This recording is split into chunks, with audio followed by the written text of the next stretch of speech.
Saya akan hati-hati merespon pertanyaan itu, apakah kita akan bisa tangkap ke depan. Saya belum tahu, saya akan lihat dulu. Tapi kalau namanya shadow, ya namanya shadow aja, nggak bisa tangkap. Kalau ditangkap ya udah, bukan shadow lagi, tapi on the ground economy, bukan under lagi.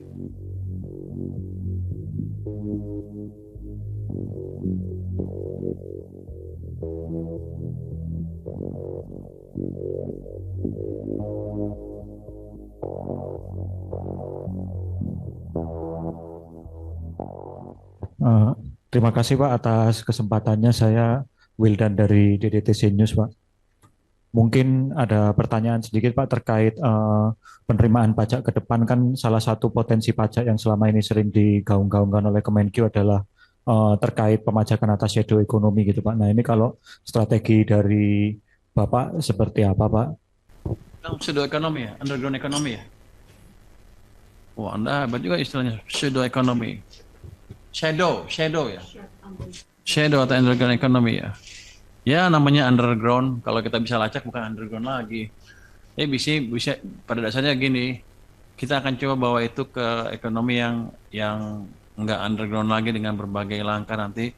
Tapi kalau saya lihat itu kan sudah puluhan tahun di sini dan katanya udah ada langkah-langkah selama ini, dan dampaknya nggak jelas juga. Jadi saya akan hati-hati merespon pertanyaan itu, apakah kita akan bisa tangkap ke depan. Saya belum tahu, saya akan lihat dulu. Tapi kalau namanya shadow, ya namanya shadow aja, nggak bisa tangkap. Kalau ditangkap ya udah, bukan shadow lagi, tapi on the ground economy, bukan under lagi. Banyak pernyataan tentang itu, banyak hitungnya sekian, ini sekian itu. Saya nggak percaya hitungannya. Karena namanya underground, pasti nggak bisa dihitung. Jadi kemungkinan hitungan mereka salah total. Jadi saya akan hati-hati itu. Jadi saya nggak akan asumsikan itu bisa masuk ke ekonomi kita tiba-tiba dalam waktu dekat. Terus banyaknya usaha yang pecah itu. Nanti coba kita lihat deh. Saya udah dengar juga katanya yang udah harusnya kan berapa miliar? 5 miliar ya?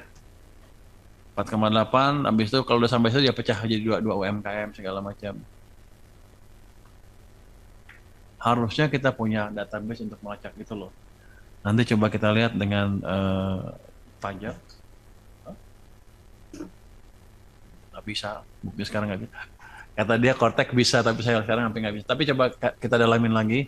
Bisa nggak kita deteksi itu dengan database yang ada di Cortex maupun nanti kerjasama dengan Kumham, database di Kumham, bisa apa enggak. Ini effort baru kalau mau dikejar juga. Saya nggak harap dalam waktu setahun udah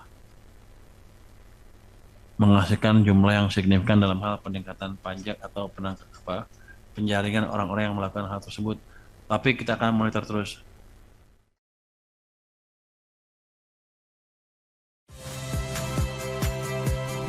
Saya Agin Fridianto.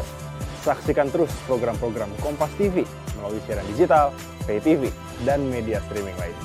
Kompas TV, independen, terpercaya.